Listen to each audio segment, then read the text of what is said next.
Selamat malam ya. Kita lanjutin Kita lanjutin program kita. Masih pembacaan buku Transcending Level of Consciousness. Kita masih di level 850 ya. 280 kali ya.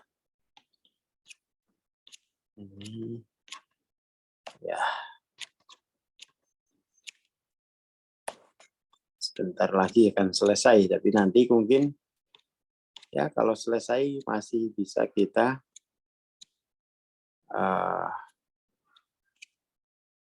masuk ke buku lainnya dari Hawking. Nah, ini malam ini kita lihat di transformasi spiritual ya. Transformasi batin.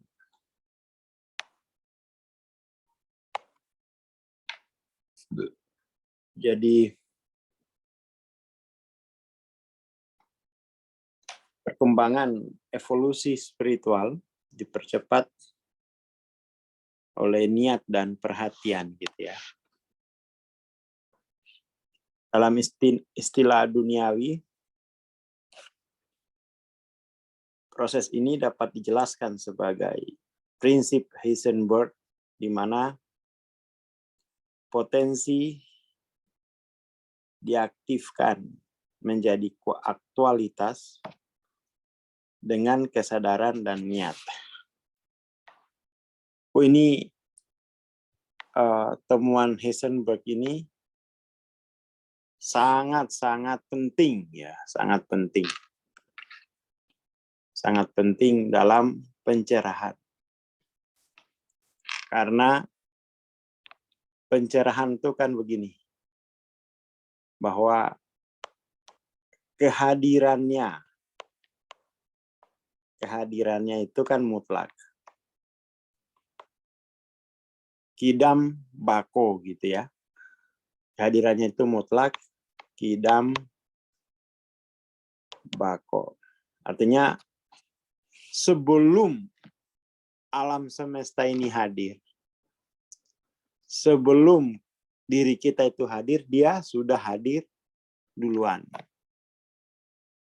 Nah, hadirnya mutlak. Hadirnya mutlak. Jadi seluruh yang hadir, manusia dan alam, jadi manusia dan alam itu adalah hadir terhadap yang hadir mutlak. Jadi prinsip dasarnya kan gitu. Seluruh makhluk itu hadir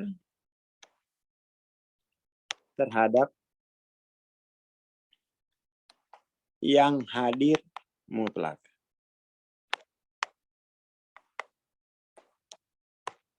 Itu prinsip. Tetapi ketika kamu hadir, ketika dirimu hadir, tetapi tidak menyadari yang hadir mutlak, maka yang hadir mutlak ini hanya menjadi potensi. Hanya menjadi potensi, tidak aktual. Itulah yang bikin lambat proses evolusi. Kenapa? Karena yang hadir mutlak ini tidak tersadari. Maka bagaimana proses evolusi spiritual terjadi jika yang hadir mutlak ini tidak tersadari? Padahal hadirnya diri kita terhadap yang hadir mutlak itu mempercepat proses evolusi.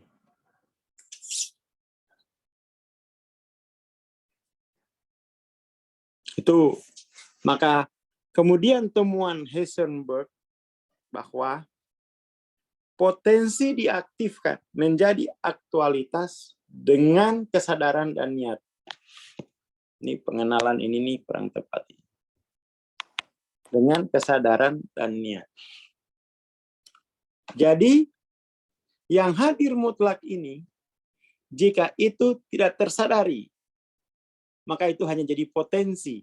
Situlah kita kemudian itu hidupnya jadi meaningless, evolusi lambat. Ketika tidak menyadari yang hadir mutlak, itulah namanya bermakom pada ketubuhan. Kamu hanya menyadari yang hadir material. Kamu ketemunya roti, daging kambing, tongseng. Nggak sadar bahwa sebelum kamu hadir, yang hadir mutlak itu sudah hadir. Oh, itu saya ceritanya itu kan di training sama Simbah. Trainingannya nggak di tempat ramai. Kamu lihat apa? Itu tuh lihat. Kamu bisa tahu nggak kalau di balik lampu merah itu ada yang hadir mutlak? Enggak itu Mbah. Naik gunung lagi ya, wirid lagi. Kamu berarti nggak ngeh sebelum kamu hadir, sebelum semuanya hadir itu, yang hadir mutlak sudah hadir. Itu kalau kita baca puisinya quote-nya Rumi. Rumi bilang 40 tahun. Aku mengetuk pintu biar bisa hadir terhadap yang hadir mutlak. Setelah kesadarannya dibuka, ternyata itu yang hadir mutlak itu sudah hadir. Berarti seluruh yang hadir relatif itu adalah diliputi oleh yang hadir mutlak. Lah ngapain nunggu 40 tahun baru merasa sampai? Kan langsung sampai itu ya. Langsung sampai. Kalau ngeh yang hadir mutlak. Kalau ngeh yang hadir mutlak. Kalau yang nggak ngeh ya itu berarti masih kuat makom ketubuhannya. Yang masih kuat makom ketubuhannya itu harus dilepas. Harus dilarutkan, harus dilampaui biar bisa hadir terhadap yang hadir mutlak. Ketika kita hadir pada yang hadir mutlak, proses pensucian diri itu terjadi. Jadi proses pencerahan itu konsekuensi dari hadirnya kesadaran terhadap yang hadir mutlak. Dulu itu ada istilah rasa ada dalam himpunannya itu ya kehadiran terhadap yang hadir mutlak. Hadir mutlak. Jadi yang hadir mutlak itu dia sudah hadir pada dirinya sendiri. Entah kamu sadari apa enggak, itu persoalanmu tuh. Itu persoalanmu tuh. Itu persoalan. Bukan persoalannya. Jadi nggak ada persoalan padanya. Nanti itu fase-fasenya setelah bisa hadir pada yang hadir mutlak, nanti bisa fana pada yang hadir mutlak. Itu aja masih panjang itu.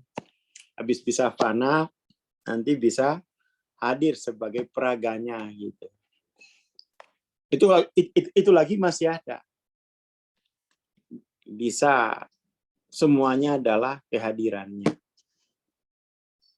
Semuanya adalah kehadirannya. Tapi di pembacaan malam ini kita kan mau fokusnya bahwa ya kesadaran dan niat itulah. Kesadaran dan niat itulah yang mengaktifasi potensi menjadi aktualitas. Ketika hadir terhadap yang hadir mutlak, maka makommu transenden. Ketika makommu sudah transenden, maka kemudian itu masalah-masalah masalah-masalah di waktu duniamu itu akan mengalami proses progresif.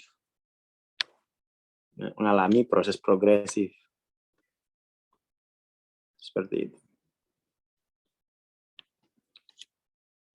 Jadi itu mesti harus sampai gitu.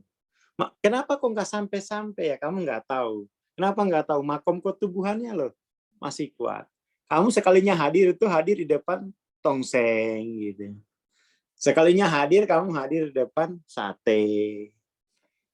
Karena kenapa? Belum terlatih, belum menyadari, kesadarannya masih tipis terhadap yang hadir mutlak. Makanya kalau teman-teman nonton ya, kajiannya Mbak Ahmad, waktu 2 tahun lalu kalau nggak salah. Ngajinya itu ngaji kitab Hikam. Bahwa yang paling nyata di alam semesta ini, itu hanya kehadirannya. Selain kehadirannya itu relatif. Yang paling mutlak itu adalah kehadirannya. Itu kajiannya Mbak Ahmad 2 tahun lalu di pas membedah kitab Al-Hikam gitu. Tapi kelihatannya orang nggak mudeng. Karena bagi dia yang nyata itu adalah layar handphonenya. Itu berarti makom ketubuhannya masih harus dilampaui lebih banyak lagi. Jadi persoalannya kan di situ. Orang hidup menderita gitu ya. Menderita, susah, berdoa seolah-olah Tuhan tidak hadir. Bukan tidak hadir, kamu tidak menyadari kehadirannya. Kalau kamu menyadari kehadirannya, kamu teraliri oleh kehadiran itu. Otakmu nanti akan proses evolusinya cepat. Aku ngalamin sendiri ya, bodoh dulu. Kayak gini ya. Emosinya itu dulu, wah kacaunya, tersembuhkan oleh kehadiran. Jadi betul-betul bahwa bukan dokter yang menyembuhkan. Bukan obat yang menyembuhkan. Tapi kehadiranku terhadap kehadirannya itu yang menyembuhkan. Ketika aku hadir terhadap kehadirannya, maka proses progresif saya ugal-ugalan, kata Pak Rudi. Ugal-ugalan. Proses progresifnya itu mengalami revolusioner. Struktur kepribadian yang terbentuk dari makom ketubuhan itu mengalami rekontekstualisasi. Mengalami rekontekstualisasi.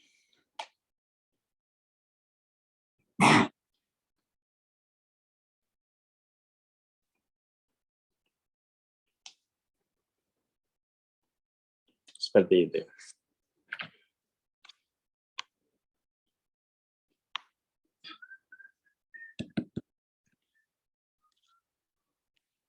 Oke, kita lanjut lagi ya.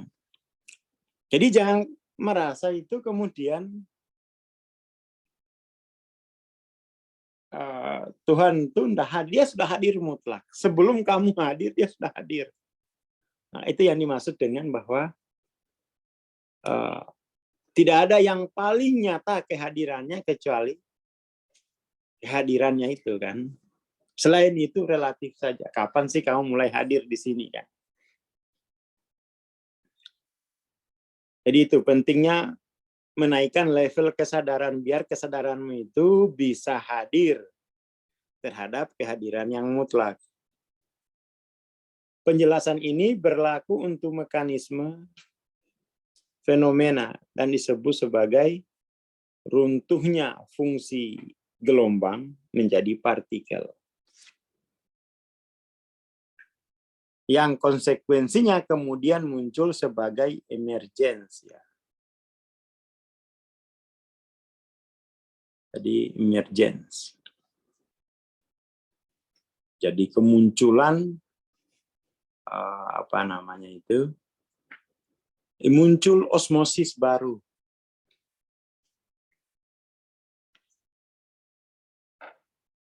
Muncul osmosis baru.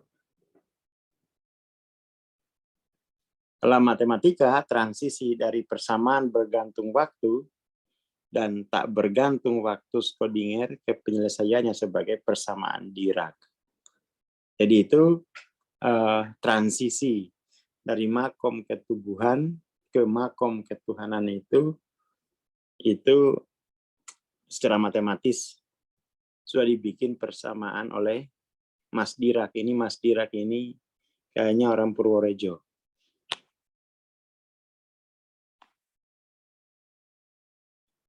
Itu ada di bukunya Hawking ya, tapi di PowerPoint-nya itu. Meskipun model ilmiah sangat menarik,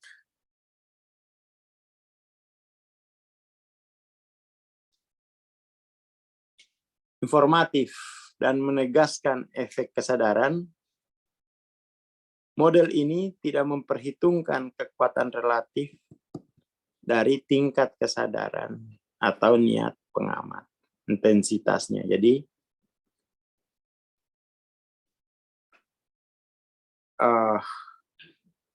yang dihitung tuh hanya data ya, hanya data, bukan makna. Jadi di 400 tuh ya hanya ngitung data. Data itu misalnya ya apa itu voltasenya gitu-gitu. Itu data semua. Spesifikasinya lah itu data. Daya ledaknya berapa itu data tuh. Itu data. Bukan makna ya. Itu kelemahan 400. Hanya bisa menghitung data, tidak bisa menghitung makna. Padahal mau shifting dari makom ketubuhan ke makom ketuhanan itu dia butuh kesadaran akan kehadiran dan butuh niat.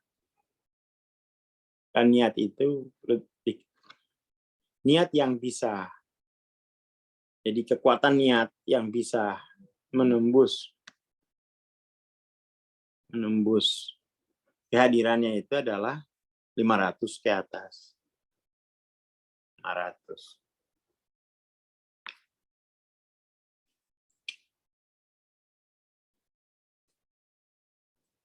Di bawah itu kemudian hanya afirmasi. Maksudnya niat itu ini loh. Dengan niat itu kamu bisa hadir langsung. Cool.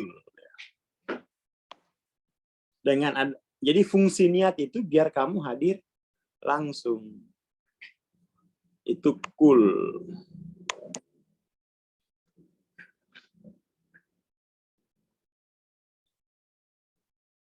Jadi kalau di bawah 500 kamu enggak bisa hadir langsung. Kenapa? Kamu terhalangi oleh makom ketubuhan. Yang menghalangi makom ketubuhan itu, yang menghalangimu untuk melepaskan makom ketubuhan itu dua. Yang pertama emosi negatifnya masih 5 ton, kontainernya masih banyak. Yang kedua, pikiran itu sendiri. Akhirnya nggak jadi cool, menjadi kola wakila. Katanya teori itu, katanya Hawking, katanya Bang Aswar. Jadi kola wakila gitu. Kalau orang pondokan ya gitulah kira-kira istilahnya. Hanya katanya menjadi afirmasi. Menjadi afirmasi. Afirmasi gitu ya. Jadi bukan hadir pada keteraturan dan harmoni, tapi malah afirmasi, hidup saya diatur oleh keteraturan dan harmoni. Bukan hadir pada kelimpahan itu, tetapi ganti nama saja. Abdul Rahman Camim Crazy Rich. Afirmasi, hidup saya kaya, sugi, waras. Tapi dia tidak bisa hadir langsung pada pengalaman kelimpahan. Kenapa?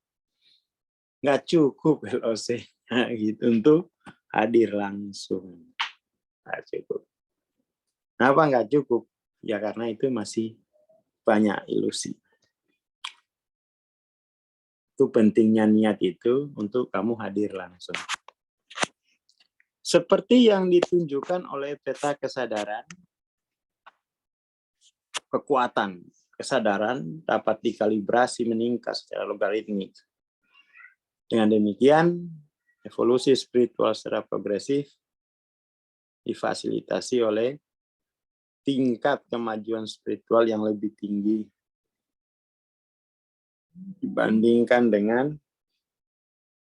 kesadaran pengamat ilmiah yang secara khas terkalibrasi 400-an gitu. Kesadaran ilmiah itu sebenarnya apa ya? Kesadaran ilmiah itu kan hanya dia bermain pada tataran subjek objek. Secara subjek dia melakukan idealisasi. Secara objek dia jatuhnya ke empirisme. Empiris. Ia hanya bermain di idealisasi dan empirisasi. Makanya nggak bisa hadir langsung. Kenapa? Nggak cukup ruhnya itu. Jiwanya itu nggak cukup. Jiwanya itu nggak cukup. Ini nanti rencananya kan banyak anak-anak muda ya di sini. Kayaknya saya mau bikin kelas filsafat buat mereka seminggu sekali. Biar bisa baku tanduk dengan yang sekolah tinggi-tinggi gitu ya. Wong sains itu kok, itu kan selama 2000 tahun sejarah barat itu. Hanya di sini mereka bermain. Hanya soal idealisasi dan empirisasi. Idealisasi ini melahirkan ideologi, empirisasi melahirkan teknologi. Itu 2000 tahun mereka di era itu. Kalau di PCI kan bukan subjek objek, maha subjek subjek. Tidak ada objeknya. Kok bisa tidak ada objeknya? Karena seluruh alam itu, seluruh makhluk itu hadir pada yang hadir mutlak. Siapa yang objek? Itu kan kesewenang-wenangan saja itu. Kesewenang-wenangan subjek ngatain makhluk lain adalah objek. Akhirnya apa? Kesewenang-wenangan itu melahirkan eksploitasi alam. Mau kiamat dunia ini. Karena dieksploitasi oleh subjek yang merasa dia adalah subjek mutlak. Kenapa? Yaitu konsekuensi filosofis mereka selama 2000 tahun. Makanya anak-anak ini sebelum tak bikinkan program di kantor seminggu sekali. Ini ada banyak ini anak-anak muda ini. Ada yang gondrong, ada yang ini, gitu ya. Ini kalau dia nggak tahu sejarah antroposentris dengan tauhid-sentris, dia nggak bisa ngomong. Saya kan belajar gini, jadi sejarah barat kita pelajari sanatnya ya dari sejak eranya Platon kan. Platon itu subjek objek semua tuh. Sampai eranya Nietzsche terakhir itu masih subjek objek. Eranya Heidegger itu udah posmo. Sampai sekarang itu masih posmo. Dari posmo ke tauhid sentris. Itu subjek gitu. Itu harus tahu sejarah ilmu pengetahuan, jangan tahu artis siapa lagi artis hari ini yang nikah, siapa lagi yang cerai, jangan. Ini kata Mas Imam biar bisa baku tanduk ya Pak Mahfud MD.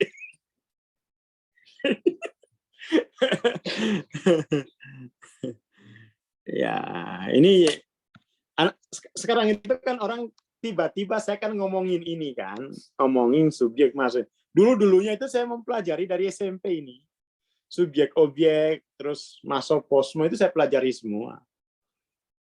Nggak moro-moro subjek maha subjek ini kan istilah saya sendiri sebagai rumusan terhadap tauhid sentris.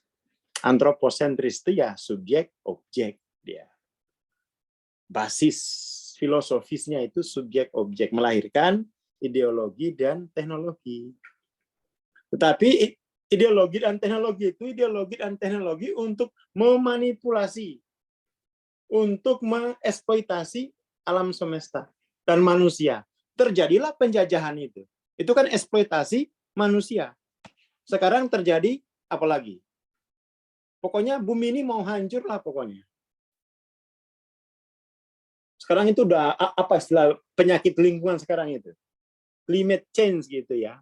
Wah itu kamu harus tahu. Jangan ikut-ikut Aldi Taher doang. Wacana ilmiah kamu nggak tahu. Kamu orang yang merugi. Kata Nabi Ibrahim, orang yang merugi itu adalah orang yang tidak mengerti perkembangan zamannya. Itu kamu merugi. Ini Mas Imam malah ngejek Pak Mahfud. Menyeng serararakan gitu. Itu selip lidah namanya. Kamu jangan, kamu lama-lama diblokir jaringanmu di Magetan. Pak Menko.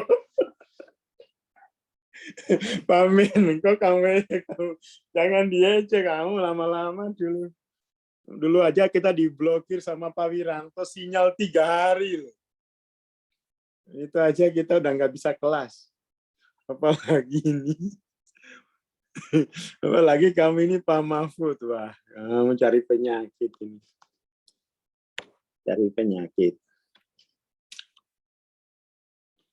Jadi teman-teman itu kalau belajar, ya ditambah-tambahin lah ya. Tambah-tambahin gitu loh wacananya. Sekarang kamu masuk di era mahasubjek-subjek. Tapi sebelum ini ada subjek-objek. Sekarang itu sudah masuk posmo. Runtuhnya subjek mutlak itu. Relatif sudah. Semuanya dikritik. Empirisme juga dikritik. Idealisasi dikritik gitu ya. Oleh posmo. Kamu nggak baca wacana posmo. Gimana kamu mau pintar? Kalau bacaanmu, ya kan, novel Wiro Sableng, Doraemon. Ya itu bagus lah buat hiburan ya. Tapi jangan sampai kamu menjadi orang yang dikatakan Nabi Ibrahim itu orang yang merugi. Kenapa? Perkembangan zamanmu itu kamu tidak tahu gitu. Yang penting kamu taunya awal bulan transferan masuk. Makanya tadi lihat anak-anak ya, anak-anak di kantor ini, waduh ini panjang ceritanya ini. Karena seusia mereka ini harusnya itu filsafat itu sudah hampir selesai gitu. Ya kan? Makanya saya menemukan persamaan untuk tauhid-sentris itu mahasubjek-subjek ini. Ini tahun saya dulu itu 2000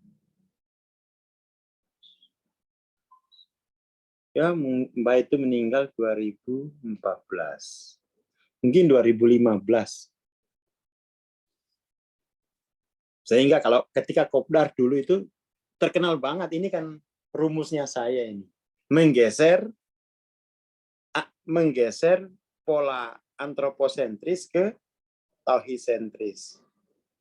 Antroposentris itu subjek-objek, tauhid-sentris mahasubjek-subjek. Nggak ada objek. Nggak ada objek. Kenapa? Semua makhluk hadir di hadapan yang hadir mutlak. Nggak ada objek. Nggak ada objek. Jadi nggak ada objek itu ya. Semuanya makhluk. Jadi kehidupan ini adalah orkestra. Semua subjek yang hadir terhadap yang hadir mutlak gitu. Makanya kalau nyembelih kambing itu kudu bismillah. Kenapa? Kambingnya itu juga hadir terhadap yang hadir mutlak gitu. Jangan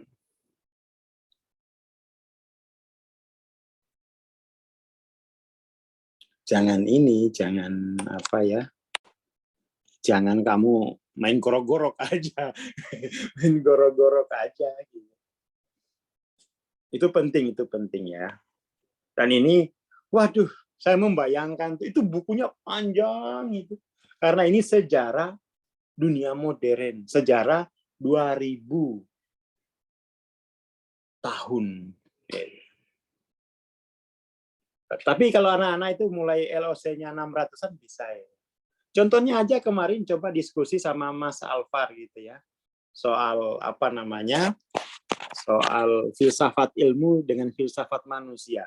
Nah itu Mas Alvar kok bisa membuat kesimpulan yang sama dengan kesimpulannya Profesor Asy'ari.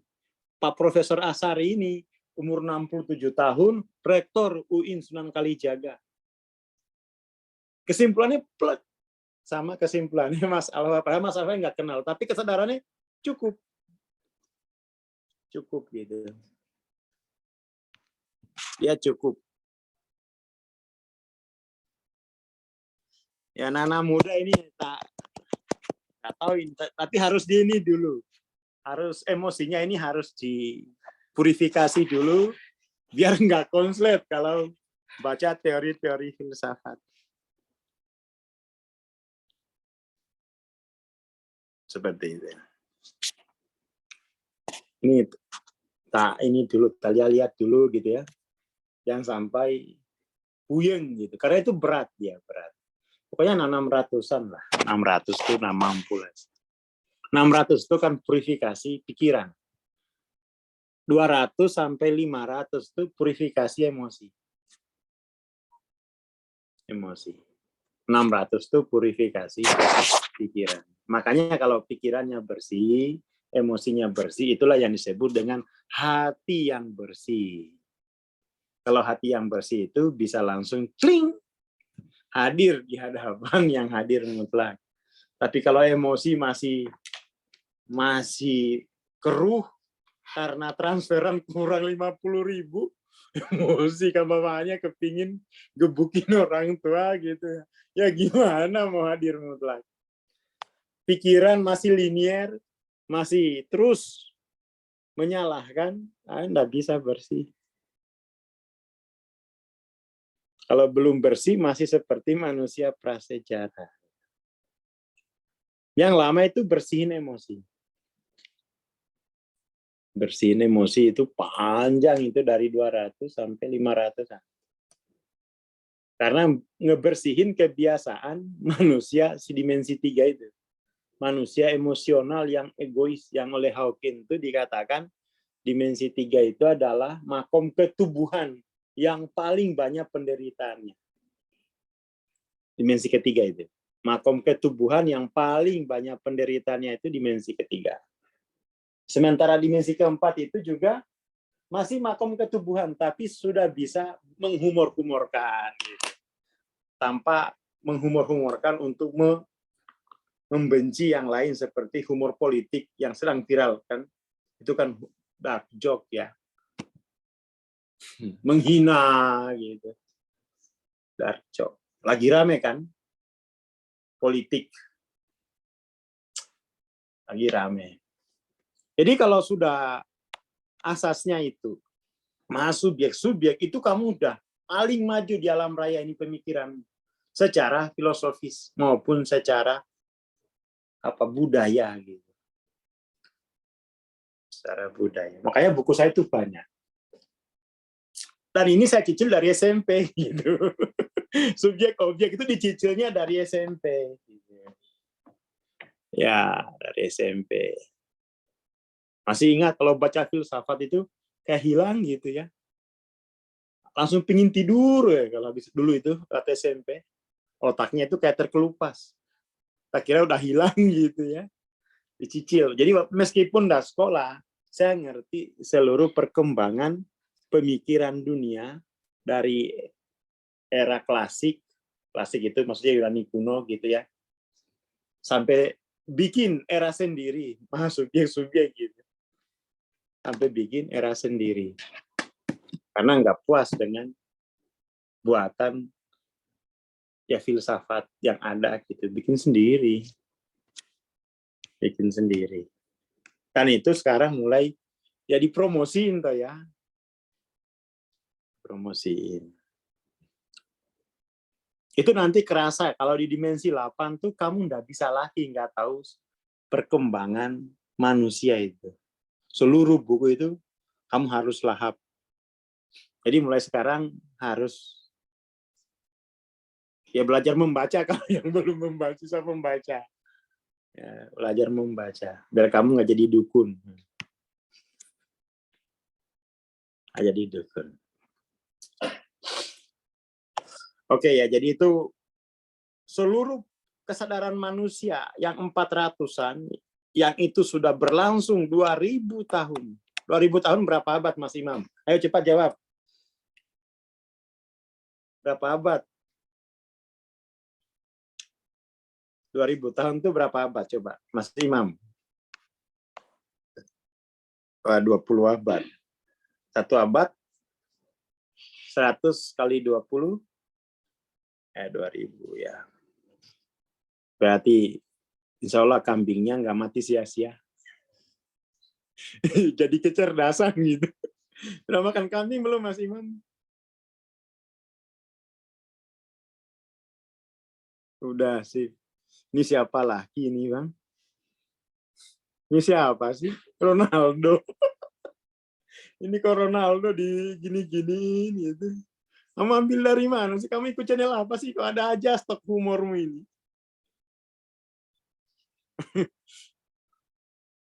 Oh, dia habis baca Hegel dan Karl Marx. Ya, ya, ya. Itu kamu harus bagus periodisasi sejarah itu. Saya SMA itu ngajar sejarah di kelas itu. Saya bantu guru saya dulu. Kalau dia jelasin itu tidak ceritanya itu enggak, timeline-nya itu enggak urut. Ini kan kayak gini, ini harus kuat ya, timeline-nya itu kan, era-eranya itu.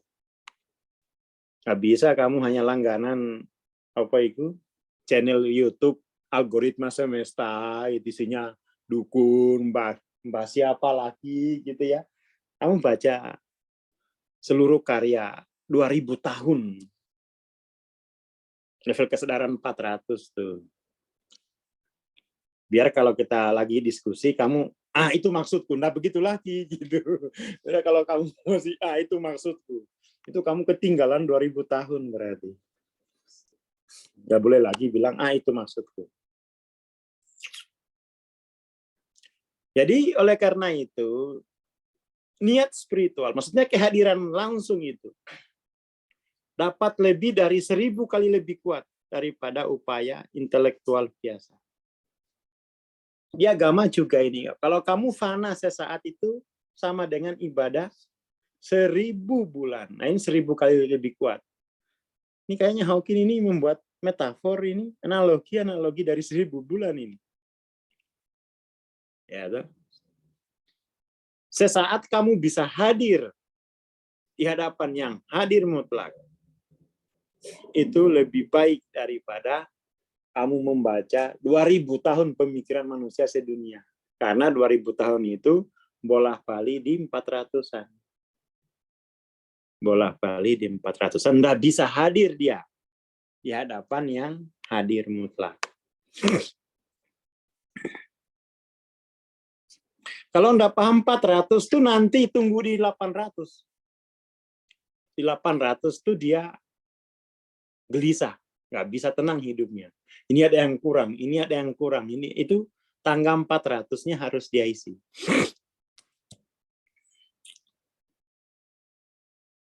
Harus dia. Dia harus tahu sejarah pemikiran umat manusia, sejarah Bani Adam. Harus tahu. Makanya ini yang ikut Intel OC yang sudah 80 tahun, percepat naik 800 biar sama-sama belajar pemikiran manusia 2000 tahun evolusi. Kan ini kan 2023 kan. 2023. Ya paling nggak situlah, nggak usah dibawa-bawa lagi zamannya Buddha itu ya. Buddha kan 2500 tahun. Ya kan? Buddha itu 2500 tahun ya. Apa 5000 tahun Buddha itu. Kamu jangan colek-colek Pak Suhadi cemas gitu nah. Kalau Buddha itu 2000 apa 5000 tahun? 2500 tahun ya Buddhis itu. Buddha.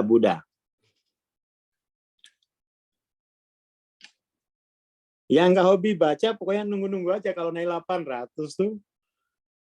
Kamu akhirnya butuh apa sih?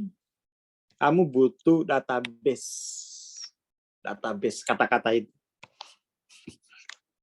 Dan database itu mulai dibukukan tuh paling enggak ya 2000 tahun yang lalu.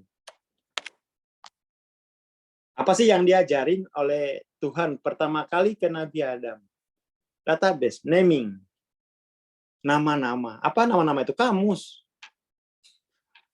Ya kan? Kamus. Biar apa? Biar bisa kamu merepresentasikan kehadiranmu. Kan present ya, toh? Kehadiran. Kamu butuh kata-kata untuk represent. Nah, represent. Menghadirkan kembali kehadiranmu dalam alam manusia biasa gitu loh. Mas Imam. Dulu kita di PC itu ada kewajiban reportase. Reportase. Seperti itu. Seperti itu ya. Tuh, kamu nakut-nakutin Pak Suhadi nggak cemas, enjoy aja dilalui progresnya.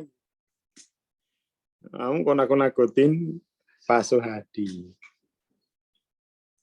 Setiap orang itu kalau udah 700 tuh, 800-an tuh, uangnya itu pasti dibeliin buku. Kenapa? Itu mengumpulkan database semesta. Saya aja ini udah pesan buku, tapi suruh Jenny pesanin saya 20 buku kosong. Kenapa? Saya pingin salin itu 30 juz per 1 juz 1 buku, nanti saya ayatnya itu mau tak tulis dengan bahasanya sendiri gitu.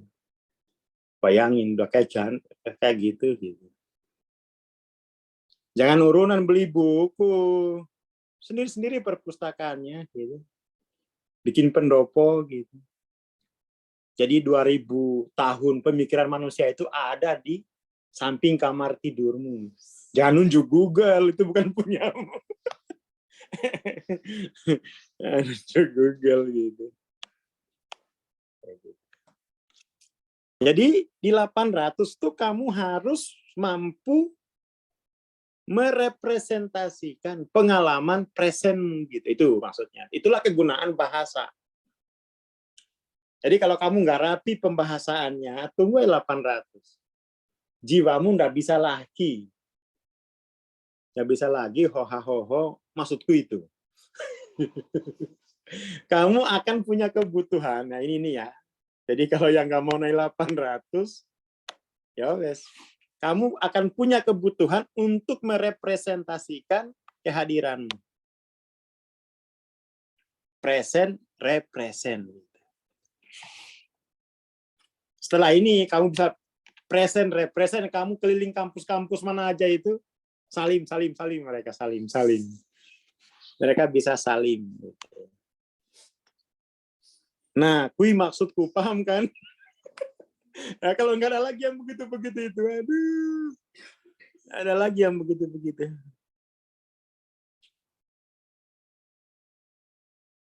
Nggak bisa pakai chat GPT itu nggak bisa, karena chat GPT itu nggak bisa membawa ruh dari kehadiranmu itu. Pakai pita suaramu loh. Kamu bisa representasikan ulang kehadiran. Itu ruhnya masih hangat. Kalau chat GPT itu udah mati semua itu. Texting itu, bukan wording. Nah itu, kalau pakai chat GPT, auto nggak dapat salam tempel. Pasti masih Imam ini kayaknya habis dapat salam tempel dari santrinya ini.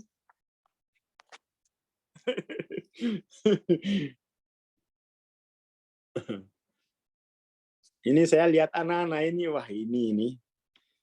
Saya bergerak gitu ya. Ini kalau tak ajarin filsafat ini pokoknya pilih kepala untuk baku tanduk ini pokoknya. Tapi kalau udah 600-an lah. Kalau 500 tuh masih harus melepaskan makom ketubuhan terkait dengan perasaan tertindas, perasaan gak mampu aku bang. Masih ada perasaan kayak begitu. Berat bang, gitu nyebut nama penulisnya aja. Ini kayaknya lidah mau copot. Siapa? Karl Marx gitu. Dipanggil aja mas-mas aja sih bang, gak usah Karl Marx gitu. Ya, perasaan nggak bisa mengakses, perasaan nggak bisa ikut jadwal gitu-gitu. Jadi itu ya di 800 itu harus sudah bisa present, represent, present, represent. Makanya sebenarnya kalau teman-teman baca bukunya Hawking, terutama petanya Hawking. Petanya Hawking itu sebenarnya itu kan gini loh caranya itu. Petanya Hawking itu banyak cara untuk membacanya. Ini toh. Kan ini. Yang mana yang merupakan kehadiran langsung? Yang kehadiran langsung itu ini. Name-nya, naming-nya. Sementara yang ini adalah representasi secara statistik, secara fisika, gitu-gitu. Secara psikologi ini representasinya. Hanya cara ya representasikan melalui logaritmi pengukurannya, pengukuran.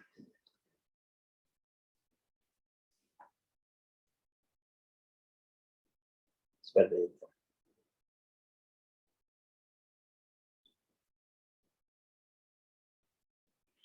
Jadi hanya representasi.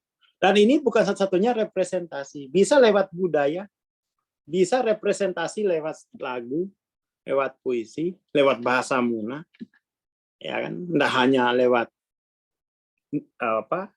Nggak hanya lewat apa itu fisika misalnya. Kalau ini paling gampang. Kalau ini kan keterangannya ini kan presentnya ini. Yang ini, yang dua kolom ini namanya representasi melalui representasi statistiknya gitu. Bisa pakai statistik untuk angka-angkanya itu. Representasi statistik gitu. Sementara ini adalah presentnya, kehadiran langsungnya. Dan ini harus kamu temukan sendiri, kehadiran langsungnya ini, jangan nyontek. Jangan nyontek. Jadi teman-teman yang sudah lama belajar itu ya harus lebih inilah. Apa namanya itu, lebih membaca peta Hawking kok nggak hanya peta emosi, itu kan dari zaman dulu itu peta emosi.